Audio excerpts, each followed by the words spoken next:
அடுத்த காரியம் நடந்துகிட்டு இருக்கு. இந்த கொள்ளை நோய் நடந்துகிட்டு இருக்கும் பொழுதே இன்னொரு விஷயம் என்னன்னா, இதை 2018 இருந்து சொல்லிட்டு இருக்கிறோம் எப்படி ஒன்று வரப்போகுது. ஏன்னா இந்த WHO ரிப்போர்ட் இதை வச்சுக்கிட்டு கொள்ளை நோய் வரப்போகுதுன்னு ஆண்டவர் சொல்றாருன்னு சொல்லிட்டு இருக்கிறோம். இப்போ இதை சொல்லிட்டு இருக்கிற போது 2021 அடுத்து வரக்கூடியது மத்திய 24 கொள்ளை நோய்களுக்கு முன்னாடி பாருங்க பஞ்சங்கள்னு இருக்கும் இருக்கா.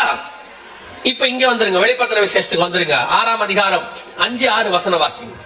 அவர் 3ஆம் முத்திரையை உடைத்த போது 3ஆம் ஜீவனானது, நீ வந்து பார் என்று சொல்ல கேட்டேன். நான் பார்த்தபோது இதோ ஒரு கருப்பு குதிரையை கண்டேன். அதன் மேல் ஏறி இருந்தவன் ஒரு தராசை தன் கையிலே பிடித்திருந்தான். அப்பொழுது ஒரு பணத்துக்கு 1 படி கோதுமை என்றும் ஒரு பணத்துக்கு 3 படி வார்கோதுமை என்றும் எண்ணெயையும் திராட்சரசத்தையும் சேதப்படுத்தாதே என்றும் 4 ஜீவன்களின் மத்தியிலிருந்து உண்டான சத்தத்தை கேட்டேன். இந்த வசனம் என்ன சொல்லுது? 2 வசனம்னா, இதுக்கு அடுத்து சிவப்பு குதிரைக்கு அடுத்து கருப்பு குதிரை வரும். கருப்பு குதிரை எதுன்னு கேட்டீங்கன்னா பஞ்சம், உணவு பஞ்சம், பர்டிகுலரா உணவு பஞ்சம். கையில் தராசை பிடித்திருந்தான், எக்கானமி. அதுல மிக முக்கியமாக ஒரு அடையாளத்துக்கு நம்ம ஒரு சாம்பிள் சொல்லுவோம்ல, அந்த சாம்பிளுக்கு கர்த்தர் என்ன சொல்றாரு? கோதுமை பாதிக்கப்படும். ஒரு பணத்துக்கு 1 படி கோதுமை என்றும் ஒரு பணத்துக்கு 3 படி வார்கோதுமை என்றும் எண்ணெயையும் திராட்சரசத்தையும் சேதப்படுத்தாது. அப்படின்னா என்ன அர்த்தம்? மிச்சம் எல்லாமே என்ன ஆகும்? சேதப்படும் அர்த்தம். இது அடுத்து வரக்கூடியதான ஒரு சம்பவம். கரெக்டா 2021 இந்த கொரோனா உச்சத்துல இருக்கு. அப்ப ஆண்டவர் சொன்னாரு, நீ இந்த காரியத்தை பேசு, பஞ்சத்தை பத்தி பேசு, அடுத்து அதுதான் வரப்போகுது அப்படின்னாரு. சரியாக 2021 இருந்து UN வந்து சொல்ல ஆரம்பிச்சாங்க, அடுத்து பஞ்சம் வரப்போகுது, கேர்ஃபுல்லா இருங்க அப்படின்னு அனௌன்ஸ் பண்ண ஆரம்பிச்சாங்க. மடகாஸ்கர், ஹைத்தி போன்ற தீவுகள் பஞ்சத்தில் விழுந்துச்சு. குறிப்பா உணவு பஞ்சம். மடகாஸ்கர்ல ஜனங்க சாப்பிடறதுக்கு வழி இல்லாம பூச்சி சாப்பிட ஆரம்பிச்சாங்க, செடியில இருந்து பிடிச்சு. ஹைத்தி தீவுல ஜனங்க மண்ணை நல்லா கரைச்சு களிமண்ணை உப்பு போட்டு வெயில காய வச்சு சாப்பிட ஆரம்பிச்சாங்க. காரணம் அவங்களுக்கு விவசாயம் போயிடுச்சு. இதெல்லாம் நமக்கு தெரியாது, ஏன்னா மடகாஸ்கர் எங்கேயோ இருக்கு, ஹைத்தி எங்கேயோ இருக்கு. சொல்லி வச்ச மாதிரி 2022 21 சொல்லிட்டே வரோம், உணவு பஞ்சம் வருதுன்னு. 2022 பர்டிகுலரா ஆண்டவர் சொன்ன மாதிரியே பஞ்சம் பூமிக்குள் உச்சத்துக்கு வர தொடங்கிச்சு. அதுல நமக்கு பக்கத்துல ஸ்ரீலங்கால உணவு பஞ்சம் வந்துச்சு. அதுவும் உணவு பஞ்சத்தினால் தேசம் திவாலானது, அப்படிதான் போட்டிருக்காங்க. திவாலானது இலங்கை, உணவு பஞ்சம் தாக்கும் அபாயம் இங்க ஆரம்பிச்சிச்சு. அப்பதான் நமக்கு கொஞ்சம் தெரிய ஆரம்பிச்சிச்சு, உணவு பஞ்சம் உலகம் முழுக்க போயிட்டே இருக்குது, ஆரம்பிச்சிருச்சு. அதுக்கு முன்னாடியே ஆரம்பிச்சிருச்சு. அடுத்து பாகிஸ்தான், அடுத்து ஆப்கானிஸ்தான், ஒவ்வொரு நாடாக உணவு பஞ்சம் ஆரம்பிச்சிருச்சு. ஒண்ணுனா பாதிக்கப்பட ஆரம்பிச்சது. இதுக்கு நடுவுல 2021 நவம்பர் மாசம் ரஷ்யாவுக்கும் உக்ரைனுக்கும் சண்டை ஆரம்பிச்சிச்சு. இப்போ வரைக்கும் போயிட்டு இருக்குது. உங்களுக்கு தெரியும் நினைக்கிறேன், அந்த சண்டை தான் அந்த 6ஆம் வசனத்தினுடைய தீர்க்க தரிசனம் நிறைவேறுது. என்னன்னு கேட்டீங்கன்னா, உலகத்திலேயே கோதுமை தயாரிக்கிற நம்பர் 1 நாடு உக்ரைன், நம்பர் 2 நாடு ரஷ்யா. உக்ரைனுக்கு ஒரு பேரே உண்டு, பிரெட் பாஸ்கெட் ஆஃப் யூரோப் அப்படின்னு சொல்லுவாங்க. அது முழுக்க முழுக்க உக்ரைனை நம்பிதான் கோதுமை இருந்துச்சு. 2வது ரஷ்யா. இவங்க 2 பேரும் சண்டை ஆரம்பிச்ச உடனே உக்ரைன்ல கோதுமை உற்பத்தி நின்றுச்சு. ரஷ்யா கோதுமை ஏற்றுமதியை நிறுத்திடுச்சு, யாருக்கும் தரமாட்டேன்னு சொல்லிருச்சு. 3வது பெரிய நாடு கோதுமை தயாரிக்கிற நாடு இந்தியா. இந்தியா சொல்லுச்சு, எங்களுக்கே கோதுமை பத்தாது, ஏன்னா நார்த் இந்தியா கோதுமை வேணும். ஃபுல்லா கர்நாடகா அந்த பக்கம் போயிட்டீங்கன்னா எல்லாம் கோதுமை தான். கோதுமை வேணும், நாங்க ஏற்றுமதி பண்ண மாட்டோம். இன்னை வரைக்கும் இந்தியாவில கோதுமை ஏற்றுமதி தடையில தான் இருக்கு. ஏற்றுமதி பொருட்கள் கொஞ்சம் இருக்கு, அதுல கோதுமையும் இருக்கு. கரெக்டா 6ஆம் அதிகாரம் 6ஆம் வசனம் அப்படியே நிறைவேற ஆரம்பிச்சிச்சு, ஒன்றன் பின் ஒன்றாக. உச்சத்துக்கு கோதுமை எந்த அளவுக்கு உச்சத்துக்கு வந்துச்சுன்னா, அந்த 6வது வசனம் சொல்லுது இல்லையா, ஒரு பணத்திற்கு 1 படி கோதுமை அப்படின்னு சொல்லி. ஒரு பணம் அப்படின்னா எவ்வளவு தெரியுமா? அந்த காலத்துல ஒரு பணம் என்பது எவ்வளவு அப்படின்னு கேட்டீங்கன்னு சொன்னா, உங்களுக்கு புரிஞ்சுக்கிறதுக்காக சொல்றேன். இப்ப இயேசு வந்து அற்புத அடையாளங்கள் செய்யறாரு. செய்யும் போது வனாந்தரத்துல அங்க ஜனங்கள்லாம் வந்துடுறாங்க, 5000 பேர் வந்துடுறாங்க. வந்த உடனே இயேசு சொல்றாரு, சீசர்கள் சொல்றாங்க எனக்கு சாப்பாடு கொடுக்கணும் அப்படின்னு. நீங்களே கொடுங்கன்றார். உடனே சீசர்கள் சொல்றாங்க எவ்வளவு ஆகும்னு சொன்னாங்க, 200 பணம் ஆகும். அன்னைக்கு எவ்வளவு பேர் வந்திருந்தாங்க? 5000 புருஷர்கள் மட்டும், பெண்கள் பிள்ளைகள் நமக்கு அது தெரியாது. இன்னொரு மடங்குன்னு வச்சுக்கிட்டாலும் 10,000 பேர். ஒரு இன்னொரு மடங்குன்னு வச்சுக்கிட்டா 10,000 பேரு. இல்ல பெண்கள் 5000 பேரு, பிள்ளைகள் வச்சுக்கிட்டோம்னா அது ஒரு 10,000. கணக்கு பார்த்தா எப்படி ஒரு 10,000 to 20,000 பேர் வந்திருக்கிறாங்க. இவ்வளவு பேருக்கு சாப்பாடு கொடுக்க எவ்வளவு ஆகும்? 200 பணம் ஆகும். அப்ப ஒரு பணத்துக்கு எவ்வளவு பேருக்கு சாப்பாடு கொடுக்கலாம்? அந்த கால்குலேஷன் தான் நீங்க பண்ணிக்கணும். 200 பழத்துக்கு 2000 பேருக்கு கொடுக்கலாம், 20,000 பேர் கொடுக்கலாம்னு வச்சுக்கோங்களேன், இல்ல 10,000 பேர் வச்சுக்கோங்களேன். அப்ப ஒரு பழத்துக்கு எவ்வளவு பேர் கொடுக்கலாம்? ஒரு 50ல இருந்து 100 பேர் வரைக்கும் கொடுக்கலாம். இன்னைக்கு ஒரு 50ல இருந்து 100 பேருக்கு சாப்பாடு எவ்வளவு ஆகும்? ஒரு 50 பேருக்கு சாப்பாடு செய்யணும்னா எவ்வளவு ஆகும்? இன்னைக்கு 1000 ரூபாய் 1500 ரூபாய் ஆயிருமா? இன்னும் அதிகமாயிருமா? அதை விட அதிகமாயிரும். இப்பத்தி நிலைமையை நீங்க சொல்றீங்க இல்லையா? ஸ்ரீலங்கா போனீங்கன்னா இன்னைக்கு நிலைமைக்கு நான் சொல்றேன், இப்பத்தி நிலைமைக்கு நான் சொல்றேன், ஒரே 1 கிலோ சிக்கன் நீங்க வாங்கணும்னா 1600 ரூபாய், 1800 ரூபாய். இந்திய பணத்துக்கு கன்வெர்ட் பண்ணா கூட 500 ரூபாய். நம்ம இங்க 150 ரூபாய் 200 ரூபாய்க்கு வாங்கிடுறோம் சிக்கன், அங்க 500 ரூபாய் 600 ரூபாய், எல்லாமே விலைவாசி. இப்ப நீங்க இங்க நம்ம நல்லா இருக்கிறோம் நினைச்சுக்காதீங்க. இங்க ஒரு குரூப் இருக்கு, நல்ல வேலை கர்த்தருடைய கிருபையில நாம நல்லா இருக்கிறோம் அப்படின்றீங்கல்ல. கர்த்தருடைய கிருபை எங்க வேலை செய்யுதுன்னு உங்களுக்கு கடைசியா சொல்றேன். இங்கேயும் நிலைமை மோசமா தான் இருக்கு. இங்க பாருங்க, இந்தியாவிலையும் கோதுமை வரலாறு காணாத அளவுக்கு கடந்த 7 ஆண்டுகள் இல்லாத அளவுக்கு கோதுமை இறங்கிருச்சு. கோதுமை அங்க ஸ்டாக் குறைஞ்சிருச்சு. இப்ப நம்ம என்ன சொல்லுவோம், சவுத் இந்தியால இருக்கிறவங்க, நல்ல வேலை நாங்க என்ன சாப்பிடல, நாங்க ரைஸ். அதுவும் சொல்லிட்டாங்க கவர்மெண்ட், சென்ட்ரல் கவர்மெண்ட் அதையும் சொல்லிட்டாங்க. அரிசி ஏற்றுமதிக்கு தடை, கடுமையான பஞ்சம். இப்போ உங்களுக்கு தெரிஞ்சிருக்கும் நினைக்கிறேன், போன வருஷத்துக்கும் இந்த வருஷத்துக்கும் அரிசி விலை என்ன? ஒரு 26 கிலோ மூட்டை இப்ப எவ்வளவு விக்குது? 1700 ரூபாய் 800 ரூபாய் அந்த ரேஞ்ச் விக்குது. இதுவே ஒரு வருஷத்துக்கு முன்னாடி 1000 ரூபாய் 1200 ரூபாய் வித்துக்கிட்டு இருந்துச்சு. 1000 ரூபாய் கீழே தான் இருந்துச்சு. இப்ப அது விலை என்ன? 1700 800க்கு போயிருச்சு. 1 கிலோ நல்ல அரிசி வாங்கணும்னா 60 ரூபாய் ஆகுது. இப்ப ஊர்ல கம்மியா 70? நல்ல அரிசி வாங்கினா 60-70 ரூபாய் ஆகுது. நீங்க வருத்தப்படாதீங்க என்ன இப்படி இருக்குதுன்ட்டு. இன்னும் ஒரு மாசம் 2 மாசம் தான், அதுக்கப்புறம் 100 ரூபாய் ஆயிடும். என்ன விளையாடுறீங்களான்னு கேக்குறீங்களா? நிஜம். கிட்டத்தட்ட ஒரு 4 வருஷத்துக்கு முன்னாடி பெட்ரோல் 70 ரூபாய்க்கு போது இந்த இது ஆரம்பிச்சிச்சு. ஆரம்பிக்கும் போதே ஆண்டவர் உணர்த்தினாரு பெட்ரோல் விலை 100 ரூபாய்க்கு போகும்னு. இன்னைக்கு பெட்ரோல் விலை 100 ரூபாய்க்கு வந்துருச்சு. இப்பவும் சொல்றோம், அரிசி விலை 100 ரூபாயை தாண்டும். உணவு பஞ்சம் உச்சத்துக்கு போகும். கர்த்தர் சொன்னபடி துல்லியமாக 3வது முத்திரையின் காலம் போய்கிட்டு இருக்கு. கோதுமை பாதிக்கப்பட்டாச்சு. 6வது வசனம் மிக துல்லியமாய் நிறைவேற தொடங்கி விட்டது. கொரோனால பாதிக்கப்படும் போது கோடிக்கணக்கானவங்க பாதிக்கப்பட்டாங்க நாங்க சொன்னோம். அப்பெல்லாம் சொன்னாங்க, ஒரு கவுண்ட் கொடுத்தாங்க, இந்த கவுண்ட் தான். இப்போ அனௌன்ஸ் பண்ணிருக்காங்க, அதை விட ட்ரிபிள் மடங்கு பாதிக்கப்பட்டிருக்கிறாங்களா கொரோனால. பின்னாடி சொல்லுவாங்க அந்த மாதிரி. இப்பவும் சொல்றோம், 3வது முத்திரையின் காலம் போய்கிட்டு இருக்கு. பஞ்சத்தினுடைய ஒரு பஞ்சம், உணவு பஞ்சம் மட்டும் இப்ப மிகப்பெரிய அளவுல உலகம் முழுக்க இருக்கு. அமெரிக்கா ஏழை நாடு லிஸ்டுக்கு வந்துருச்சு. உங்களுக்கு தெரியும் நினைக்கிறேன், அமெரிக்காவுடைய கடன் 33 ட்ரில்லியன் கோடியை தாண்டிடுச்சு. அதனால இனி அமெரிக்காவை காப்பாற்ற முடியாதுன்னு சொல்லியாச்சு. ஒவ்வொரு நாள் இங்கிலாந்து உணவு பஞ்சம் உள்ள மிகப்பெரிய நாடுகள்ல இங்கிலாந்து ஒண்ணு. பல நாடுகள் இப்ப இந்தியா விலைவாசி ஏறிக்கிட்டு இருக்கு. நமக்கு உணவு பஞ்சத்துல அரிசியும் பஞ்சமாயி போச்சு, கோதுமையும் தட்டுப்பாடுன்னு அவங்களே அனௌன்ஸ் பண்ணிருக்கிறாங்க. ஆனா என்ன பெரிய ஆச்சரியம் தெரியுமா? இந்த 6வது வசனம் இருக்கு இல்லையா, 6ஆம் அதிகாரம் 6ஆம் வசனம் இருக்கு இல்லையா, ஒரு பணத்துக்கு 1 படி கோதுமை என்றும் 1 பணத்துக்கு 3 படி வார்கோதுமை என்றும் எண்ணெயையும் திராட்சை ரசத்தையும் இந்த 2ம் சேதப்படாதுன்னு பைபிள் சொல்லுது. நல்லா கவனிச்சுக்கொள்ளுங்க. 1900 வருஷத்துக்கு முன்னாடி இன்னைக்கும் உலகத்தின் பொருளாதாரத்தை நிர்ணயிக்கிற, காப்பாத்தி கொண்டிருக்கிற நம்பர் 1 பொருள் எண்ணெய். எந்த எண்ணெய்? கச்சா எண்ணெய். நம்ம எல்லாருக்கும் தெரியும் இல்லையா? அதான் காப்பாத்திக்கிட்டு இருக்க. பூமியில இருந்து எடுக்க க்ரூட் ஆயில், அதான் பெட்ரோல் டீசல் எல்லாம் சொல்றோம்ல. பெரிய ஆச்சரியம் என்ன தெரியுமா? பூமிக்கு அடியில எண்ணெய் இருக்குன்னு சொல்லி அதை தேடி கண்டுபிடிச்சு எண்ணெயை டிக் பண்ணி எடுப்பாங்க. அந்த கிணறு போட்டு எடுத்தது ஃபர்ஸ்ட் 1857 கலிபோர்னியால அமெரிக்கா தான் ஃபர்ஸ்ட் எடுத்துச்சு. அதுக்கப்புறம் எண்ணெய் வளம் அதிகமா மத்திய கிழக்கு நாடுகள் இருக்குன்னு கண்டுபிடிச்சு சவுதி அரேபியா தான் இன்னைக்கு நம்பர் 1. அங்க தோண்டி எடுத்தது 1943. ஃபர்ஸ்ட் வியாபாரத்துக்கு வந்தது 1946. யோசித்து பாருங்க. இப்பதான் ஒரு 75 வருஷத்துக்கு முன்னாடி எண்ணெயை தோண்டி எடுத்திருக்கிறாங்க. ஆனா 2000 வருஷத்துக்கு முன்னாடி பைபிள் சொல்லுது, கோதுமை பாதிக்கப்படும் போது எண்ணெய் பாதிக்கப்படாமல் இருக்கும்.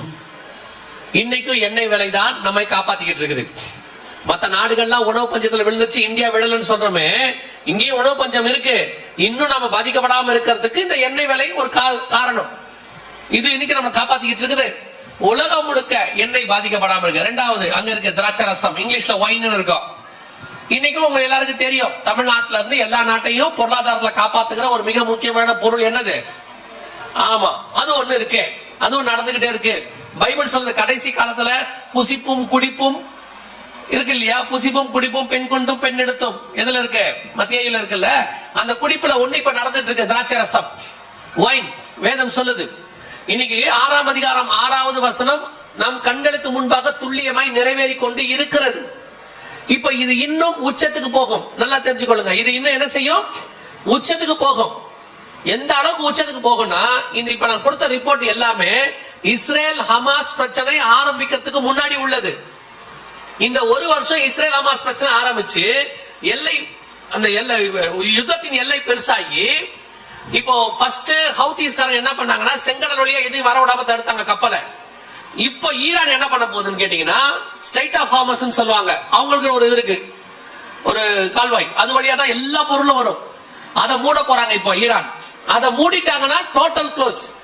வெஸ்ட்ல இருந்து ஈஸ்ட்ல இருந்து எதுவுமே கிராஸ் ஆகாது, எல்லாமே நிறுத்தி போட்டுருவாங்க.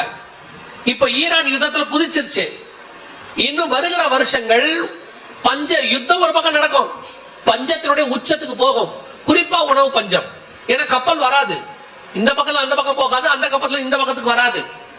உச்சத்துக்கு போக போகுது. வேதம் சொன்ன மிக துல்லியமான காலகட்டத்துக்குள் நாம் வந்து விட்டோம். இந்த பஞ்சம் அடுத்த வருஷம் 2025 இந்த பஞ்சம் இன்னும் பெருசா மாறும். குறிப்பா உணவு பஞ்சம் மாறும். கவனித்துக் கொள்ளுங்கள், இனி வருகிற காலங்கள் பஞ்சத்தின் காலமாகத்தான் இருக்க போகிறது. இதுல கொரோனால நம்ம மிஸ் பண்ணத இதுல நாம பிடிக்க போகிறோம். என்ன பிடிக்க போகிறோம்? இப்போ பஞ்சம் வரும், நிச்சயம் பஞ்சம் வரும். ஆரம்பிச்சிருச்சு, கண்ணுக்கு முன்னாடி போயிட்டு இருக்குது. பஞ்சம் உச்சத்துக்கு போகும். அப்ப இந்த பஞ்சத்துக்கு நடுவுல இவ்வளவு சம்பவிக்குமே, இதுல நமக்கு என்ன ஆண்டவர் செய்வாரு அப்படின்னு கேட்டீங்கன்னா, இந்த பஞ்சம் வரப்போவது உண்மை. இது எதுவுமே தேவ பிள்ளைகள் வீட்டுக்குள்ள வராது, இது எல்லாம் வெளியில் வரும். அது நமக்கு அடையாளம், அவ்வளவுதான். கர்த்தர் அதை அடையாளமா தான் நமக்கு வச்சிருக்கிறாரு. இப்படி வருகைக்கு அடையாளங்கள் என்னன்னா பஞ்சங்கள். அது நமக்கு வரும்னு சொல்லல. உங்களுக்கு சொல்றது புரியுதா? எகிப்துல வாதை வரும், அது இஸ்ரவேல் வீட்டுக்குள் வராது. இஸ்ரவேல் முழுக்க பஞ்சம் வந்துச்சு, அது எலியா இருக்கிற வீட்டுக்குள் வரவில்லை, வராது. அதான் ஆண்டவர் சொல்றாரு, யுத்தங்களையும் யுத்தங்களின் செய்திகளையும் கேள்விப்படுவீர்கள், கலங்காதபடிக்கு எச்சரிக்கையாயிருங்கள். ஏன்னா அது நடக்கும், நமக்கு வராது. இங்கதான் ஆண்டவர் நமக்கு வாக்கு பண்றார். பஞ்சம் வரும், ஆனால் தேவ பிள்ளைகளை அந்த பஞ்சம் தாக்காது. எப்படிங்க சொல்றீங்க? இவ்வளவு விலைவாசி ஏறுது, தேவ பிள்ளைகளை தாக்காதா? உண்மைதான். உங்களுக்கு எனக்கும் இந்த பஞ்ச காலத்துல விலைவாசி ஏறும் போது நமக்கு மட்டும் குறைய போறது இல்ல. விலைவாசி என்ன செய்ய போறது? நமக்கு மட்டும் குறையாது. தேவ பிள்ளைகளுக்கு மட்டும் அரிசி 40 ரூபாய்க்கு விற்காது. நீங்க போய் நின்ன பெட்ரோல் 50 ரூபாய்க்கு போட மாட்டான். கன்ஃபார்மா என்ன செய்ய போறாங்க? எல்லாருக்கும் விற்கிற வேலை தான் நமக்கும், எல்லாருக்கும் வரதான் நமக்கு நடக்க போகுது. ஆனா இதுக்கு நடுவுல கர்த்தர் என்ன செய்வார் தெரியுமா? உங்களையும் என்னையும் அதை வாங்கக்கூடிய அளவுக்கு கர்த்தர் கரங்களை பலப்படுத்த வல்லமை உள்ளவராக இருக்கிறார். அதை வாங்குற அளவுக்கு பலப்படுத்திடுவார், உயர்த்துவார். தேவனால் கூடாத காரியம் ஒன்றுமில்லை. அவருடைய பிள்ளைகளை கர்த்தர் போஷிக்க வல்லமை உள்ளவராக இருக்கிறார். அவர் எல்லாரையும் போஷிக்கிறாரு. ஆனா விசுவாசிக்கிறவர்களுக்கு தான் அற்புதம் நடக்கும். அவர் செய்யறாருன்னு விசுவாசிக்கணும்ல. இயேசு கிறிஸ்துவ விசுவாசிக்காம இது நடக்காது. நிறைய பேர் நினைப்பாங்க, அவர் கடவுள் தானே, எல்லாருக்கும் செஞ்சா என்ன? எல்லாருக்கும் செய்யறாரு. நல்லோர் மேலும் தீயோர் மேலும் பெய்யும் மழை. அதை யார் எப்படி யூஸ் பண்றாங்கன்றதான முக்கியம். அந்த தண்ணியை புடிச்சு நமக்கு புடிச்சு வச்சு ஒரு பாட்டில்ல வச்சு நம்ம குடிக்கிறது வேற. அதே தண்ணியை சாராயமா மாத்தி குடிக்கிறவனுக்கு எப்படி திருப்பி தருவாரு? அதான் இங்க விஷயமே. தேவ பிள்ளைகளை கர்த்தர் போஷிக்க வல்லமை உள்ளவராக இருக்கிறார். இந்த பஞ்சம் எதுவும் நம் வீட்டுக்குள் வராதபடி கர்த்தர் போஷிப்பார். அது எப்படிங்க நடக்கும்? அதுக்கு பேர் தான் மிராக்கிள். சாரிபாத் விதவின் வீட்டுக்கு நீ போ, வீட்டுக்குள்ள போகிற வரைக்கும் அந்த வீட்டுக்குள் பஞ்சம் இருந்துச்சு. அந்த அம்மா சொல்லுது, ஒரே ஒரு அடை தான் இருக்கு, சாப்பிட்டு நானும் என் பையனும் சாவலான்னு இருக்கிறோம். எலியா சொன்னாரு, அதை போய் சுட்டு முதல்ல எனக்கு எடுத்துட்டு வாரு. என்னடா இந்த ஆளு ஒண்ணு இருக்குது, அதை நம்ம சாப்பிடலான்னு பார்த்தா அந்த ஒண்ணு இந்த ஆள் கேட்கிறாரு, நீ எடுத்துட்டு வாரு. போய் அந்த அடையை சுட்டு வரத்துக்குள்ள வீடு மாவாலும் எண்ணெயாலும் முழுவதுமாக நிரப்பப்பட்டது. அந்த தேவன் இன்னும் ஜீவனோடு கூட இருக்கிறார். அல்லேலூயா. இது நடக்குமான்னு கேட்டீங்கன்னா, நான் உங்களுக்கு ஒரு ஜீவனுள்ள சாட்சி. என்ன ஜீவனுள்ள சாட்சி அப்படின்னு கேக்குறீங்களா? கொரோனா நேரத்துல இப்ப எனக்கு சர்ச் கிடையாது, இந்த மாதிரி ஒரு சபை கிடையாது. வாரம் ஏதாவது ஒரு இடத்துக்கு போய் தான் பிரசங்கம் பண்ணணும். அதன் வழியாக கர்த்தர் என்னை போஷித்துக் கொண்டிருந்தார். எனக்கு என்ன ஒரு நம்பிக்கை இருந்துச்சு அப்படின்னு கேட்டீங்கன்னா, வாரம் போறோம், நமக்கு ஒரு ஆஃபரிங் கொடுக்குறாங்க, அதை வச்சுக்கிட்டு அதுக்குள்ள ஒரு லைஃப் ஸ்டைல், அதுல எனக்கு கடன் இல்லாம ஓட்டுறதுக்கு கர்த்தர் கிருபை தந்தார். சோ எனக்கு கடன் கிடையாது. அப்போ கொரோனா காலத்துல என்ன சொல்ல 2020 எனக்கு ஒரு 6 மாசத்துக்கு மீட்டிங் இருக்கு. சோ நமக்கு ஒரு 6 மாசம் பிரச்சனை இல்லைன்னு என் மைண்ட் செட் இருக்கு. திடீர்னு லாக்டவுன் போட்டாச்சு, எல்லா சர்ச்சும் மூடியாச்சு. சர்ச்சு மூடியாச்சுன்னா எனக்கு வேலை இல்லைல்ல, நான் அவங்க கூப்பிட்டதால நான் போய் பிரசங்கம் பண்ண முடியும். கூப்பிட்டாச்சு, எங்கிட்ட சேவிங்ஸும் கிடையாது, வாடகை வீட்டுல தான் இருக்கிறோம், வாடகை கட்டணும் எல்லாம் இருக்கு. மார்ச் மாசம் 22ஆம் தேதி லாக்டவுன் போட்டாங்க. அதான் நடந்துச்சு. ஆனால் ஒன்று, எனக்கு அந்த கொரோனா நேரத்துல காசு அடுத்த மாசம் என்ன பண்ண போறோம், எப்படி வாடகை கட்ட போறோம், அடுத்து நம்ம என்ன செய்ய போறோம், எந்த விதமான பயமோ தயக்கமோ வரவே இல்லை. லாக்டவுன் காலத்துல இருந்து கர்த்தர் எனக்கு ஆன்லைன் ஊழியத்தை கொடுத்தார். ஆண்டவர் ஒரு ஓபன் பண்ணார். நான் சொல்லுவேன், கொரோனாவுக்கு முன்னாடி இந்த 2 நாள் வந்தோம், ஒரு உதாரணத்துக்கு நான் சொல்றேன், மீட்டிங் முடிச்சு போகும்போது ஆஃபரிங் கொடுப்பாங்க. ஆனா கொரோனா நேரத்துல எலியாவுக்கு எப்படி காக்கா காலையிலயும் சாயங்காலமும் போஷிக்கப்பட்டதோ, அதே மாதிரி எனக்கு காலையும் சாயங்காலமும் முன்ன பின்ன தெரியாதவங்க எங்க இருக்கிறாங்கன்னே தெரியாது, உலகத்துல இருந்து எனக்கு அனுப்பிக்கிட்டே இருந்தாங்க. அவங்க அனுப்புற ஒரு இடத்துல கர்த்தர் அறிவார். ஒரு இடத்துல நாங்க சொன்னோம், எங்களுக்கு அனுப்புறது போதும், எங்களுக்கு நிறைய வருது, இல்லாத மிஷினரிகளுக்கு அனுப்பணும்னு சொன்னோம். ஏன்னா அவ்வளவு எங்களுக்கு வந்துருச்சு. அதைத்தான் நான் சொல்றேன், தேவன் எந்த சூழ்நிலையிலும் எப்படியும் போஷிக்க வல்லமை உள்ளவராக இருக்கிறார். நீ காற்றையும் காண மாட்டீர்கள், மழையும் காண மாட்டீர்கள், தேசம் தண்ணீரால் நிரப்பப்படும். அதுக்கு சாட்சி நான் தான். அந்த 6 மாசம் கர்த்தர் என்னை அற்புதமா நடத்தினார். எங்க இருந்து யார் வந்து எனக்கு தெரியவே தெரியாது. எங்கிட்ட கூட அக்கௌண்ட் நம்பர்லாம் அவங்க வாங்கவே இல்லை. எங்க ஆபீஸ் நம்பருக்கு போன் பண்ணி அவங்க வாங்கி அவங்க கொடுத்துருக்காங்க. எனக்கு யார் அனுப்பினாங்கன்னு கூட தெரியாது. 6 மாசம் இப்படியே போச்சா. எனக்கு இப்ப இந்த மாதிரி வந்து பிரசங்கத்தை பண்றது அது ஈஸி. அது நல்லா இருந்துச்சு. என்ன நல்லா இருந்துச்சு, எங்கேயும் போக வேண்டாம், மைக்கு முன்னாடி உட்காந்து பேசணுமா, வந்துச்சா, வாழ்க்கையை ஓட்டணுமா, நல்லா இருந்துச்சு. ஆண்டவர் பார்த்தாரு, கேரி தாற்றங்கரை தண்ணீரை வத்த விட்டாரு. பையன் இங்கேயே செட்டில் ஆயிருவான். காக்கா கொண்டு இருக்கிற அப்பத்தையும் பிரெட்லயும் அந்த இறைச்சிலேயே பையன் என்ன ஆயிருவான், செட்டில் ஆயிருவான்.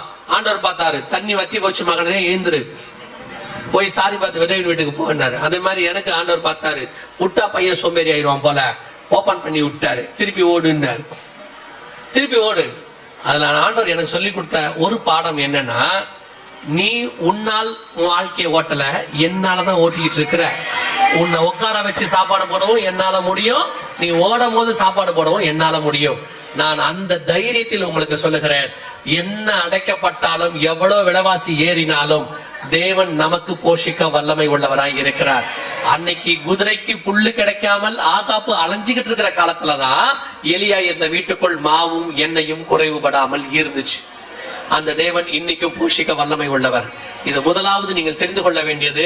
வருகிற காலங்கள் பஞ்சத்தின் காலமாய் இருக்கும், ஆனால் தேவ பிள்ளைகளை கர்த்தர் ஒரு நாளும் கைவிடவே மாட்டார். இவைகள் எல்லாம் சம்பவிக்க வேண்டியதே, ஆனாலும் கலங்காதபடிக்கு எச்சரிக்கை, பயப்படாதீங்க. இதெல்லாம் இரண்டாவது, இதுல கர்த்தர் உங்களை நிறைய கொடுத்து போஷிப்பார். பாருங்க, கர்த்தர் உண்மையிலேயே நிறைய கொடுக்க போகிறார். பாத்திரம் நிரம்பி வழியும், மாவு நெருக்கம். எதுக்கு தெரியுமா? எல்லாத்தையும் நீங்க சாப்பிடறதுக்கு இல்ல, உங்களுக்கு சாப்பிட்டுட்டு அநேகருக்கு கொடுக்கும்படி. அதுக்குதான் கர்த்தர் உங்ககிட்ட கொடுக்க போறாரு. பஞ்சம் கண்டிப்பாக வரும், அதுல மாற்று கருத்து இல்ல. வர தொடங்கிருச்சு. கர்த்தர் போஷிக்க போகிறார், அதுலயும் மாற்று கருத்து இல்ல.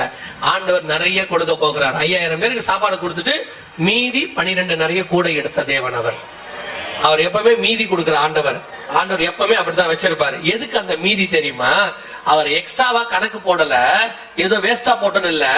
இது இன்னொரு ஜனங்களுக்கு கொடுப்பதற்கு கர்த்தர் உங்கள் கையில் கொடுக்கிறார். உங்க வீட்டு வாசலில் இருக்கிறவர்களுக்கு, ஏழைகளுக்கு, விதவைகளுக்கு, இல்லாதவர்களுக்கு, குறைவுபடுகிறவர்களுக்கு நீங்கள் கொடுக்க போகிறீர்கள். நல்லா தெரிஞ்சுக்கொள்ளுங்க. வெறும் கிறிஸ்தவர்களுக்கு மட்டும்தான் கொடுக்கணும்னு அர்த்தம் இல்ல. கிறிஸ்தவர்களுக்கும் கொடுங்க, பசி எல்லாருக்கும் பொது, அத்தனை பேருக்கும் கொடுங்க. ஏங்க கொடுத்தா இதுல என்ன இருக்குது, நீங்க கொடுங்க. இதுல 2 காரியம் நடக்கும். ஒன்று, உங்களுக்கான பலனை கர்த்தர் பார்த்துக் கொள்வார். ஏன்னா அவர் சொல்றாரு, நான் பசியாய் இருந்தேன், நீங்கள் என்னை போஷித்தீர்கள். அவன் கேட்கிறான், நீர் எப்பொழுது பசியாய் இருந்தீர்? இந்த வறியவருக்கு நீங்கள் எதை செய்தீர்களோ அதை எனக்கே செய்தீர்கள். அப்ப நீங்க ஏழைகளுக்கு செய்ய போறத உங்க கணக்குல கர்த்தர் என்ன செய்ய போறாரு? வைத்துக் கொள்ள போகிறார். இதுதான் நீங்க சேர்த்து வைக்கிறது. நீங்க பீரோல வச்சிருக்கிறது உங்க கூட வராது. உங்க ஃப்ரிட்ஜில் வச்சிருக்கிறது உங்க கூட வராது, உங்க பேங்க்ல வச்சிருக்கிறது உங்க கூட வராது. ஆனால் இப்படி சேர்த்து வைக்கிறீங்க பாத்தீங்களா, கொடுத்து நீங்க சேர்க்கிறீங்கல்ல, இது கண்டிப்பாக பரலோகத்துக்கு வரும். உங்கள் கணக்குகளை கர்த்தர் பார்த்துக் கொள்வார். உங்களுக்கு கர்த்தர் அதிகமா கொடுப்பதற்கான ஃபர்ஸ்ட் காரணம், அடுத்தவங்களுக்கு கொடுக்கும் போது உங்களுடைய அக்கவுண்ட் பரலோகத்திலே ஆசீர்வதிக்கப்படும். கர்த்தர் உங்களுக்கான அவனவன் கிரியைக்கு தக்கதான பலன் அவரோடு கூட வருகிறது. இரண்டாவது என்ன நடக்கும் போது கவனிங்க, இப்படி நீங்கள் கொடுக்கும் பொழுது அதை வாங்குறவங்க இருக்காங்கல்ல, அவங்க நினைப்பாங்க இந்த கஷ்டத்துல இவ்வளவு விலைவாசியில அரசாங்கமே உதவி செய்யறதுக்கு தயங்குற காலம். இப்ப பாருங்க, நமீபியாலையும் ஜிம்பாப்வேலையும் இப்போ நடந்திருக்குது. நமீபியாலையும் ஜிம்பாப்வேலையும் பாத்தீங்கன்னு சொன்னா சாப்பாட்டுக்கு வழி இல்லாததுனால என்ன பண்ணிருக்காங்கன்னு கேட்டீங்கன்னா, யானைகள் எல்லாம் அடிச்சு சாப்பிட சொல்லி அரசாங்கம் சொல்லிடுச்சு. அதாவது கவர்மெண்டால போஷிக்க முடியல, அரசாங்கத்தால அரிசி கொடுக்கவே முடியல. அதனால சொல்லிட்டான், நமீபியாலையும் சொல்லிட்டான், ஜிம்பாப்வேலையும் சொல்லிட்டான், நீங்க என்ன பண்ணுங்க, இருக்கிற மிருகங்களை எல்லாம் என்ன செய்யுங்க, அடிச்சு சாப்பிடுங்க. 700 மிருகங்களை அடிச்சு சாப்பிட சொல்லி 2 கவர்மெண்ட் சொல்லிருச்சு. இது போன செப்டம்பர் மாசம் வந்த வீடியோ. அந்த சூழ்நிலை உலகம் முழுக்க வரும். அப்படி வரும்போது நீங்கள் போஷிக்கிறீங்கல்ல, அப்ப அவன் என்ன நினைப்பான் தெரியுமா, அரசாங்கமே கொடுக்க முடியாத சிச்சுவேஷன், இப்போ விலைவாசி வேற இவ்வளவு விக்குது, ஜனங்க ஒரு கைப்பிடி அரிசி கொடுக்கறது கூட யோசிக்கிறாங்க. அந்த சூழ்நிலையில இவன் கொண்டு வந்து என்னை போஷிக்கிறானே, என் தேவைகளை சந்திக்கிறானே, இவனே இவ்வளவு அன்புள்ளவனாய் இருந்தால் இவனை அனுப்பின தேவன் எவ்வளவு அன்புள்ளவராய் இருப்பார் என்று உங்கள் மூலமாக அவன் தேவனை தரிசிக்க போகிறான். இதுதான் நீங்கள் செய்ய போற காஸ்பல். நீங்க சொல்ல போறதில்ல, செய்ய போறீங்க. உங்கள் மூலமாக அவர்கள் கர்த்தருடைய அன்பை உணர போகிறார்கள். கிறிஸ்தவம் என்றாலே சர்வீஸ். கிறிஸ்தவம் மிஷனரிகள் வந்து நம்மளை போஷிச்சாங்க, படிப்பு கொடுத்தாங்க, சாப்பாடு கொடுத்தாங்க, அதுக்கப்புறம் தான் இயேசுவை பத்தி சொன்னாங்க. இப்ப நாம வருகிற காலங்களில நாம் போஷிக்க போகிறோம். அதற்கு யார் போஷிப்பாங்க, யார்கிட்ட கொடுத்தா இவன் கொண்டு போய் கொடுப்பான்னு கர்த்தர் நம்புறாரோ அவன் கையில கர்த்தர் அதிகமாய் கொடுக்க போகிறார். ஹல்லேலூயா. கர்த்தருக்கு நம்ம மேல என்ன வரணும், நம்பிக்கை வரணும். ஏழைகளுக்கு கொடுக்கிறதுக்கு தான் கர்த்தர். இதுதான் கிறிஸ்தவமே, இதுதான் பேஸ். வரப்போகிற பஞ்சத்தில் நீங்களும் நானும் செய்ய போற மிகப்பெரிய ஊழியம் என்ன தெரியுமா, நமக்கு போக மிச்சம் உள்ளதை அடுத்தவர்களுக்கு கொடுக்க போகிறோம். எங்க எல்லாத்தையும் கொடுத்துட்டா எங்களுக்கு எப்படிங்க, நீங்க கொடுங்க. உங்க வீட்டில் மாவும் எண்ணெயும் குறைவுபடாமல் கர்த்தர் நடத்த வல்லமை உள்ளவராக இருக்கிறார். அல்லேலூயா. வருகிற 2025 இருந்து இந்த 3ஆம் உலக யுத்தம் மிக வேகமாக வரும். இந்த ஈரானோட இப்ப துருக்கியும் சேருவாங்க, ரஷ்யாவும் சேர தொடங்கிருச்சு. இது பெரிய அளவுக்கு போகும். உணவு பஞ்சம் வரும், அடுத்து 3ஆம் உலக யுத்தம் வரும். 2 பைபிள்ல இருக்கு. இது 2த்துக்கு நடுவுல தான் இவ்வளவு சம்பவங்கள் நடக்கும். இவைகளுக்கு நடுவுல கர்த்தர் நம்மை பத்திரமாய் பாதுகாப்பார். நம் மூலமாக ஒரு பெரிய கூட்டத்தை கர்த்தர் ஆயத்தம் பண்ண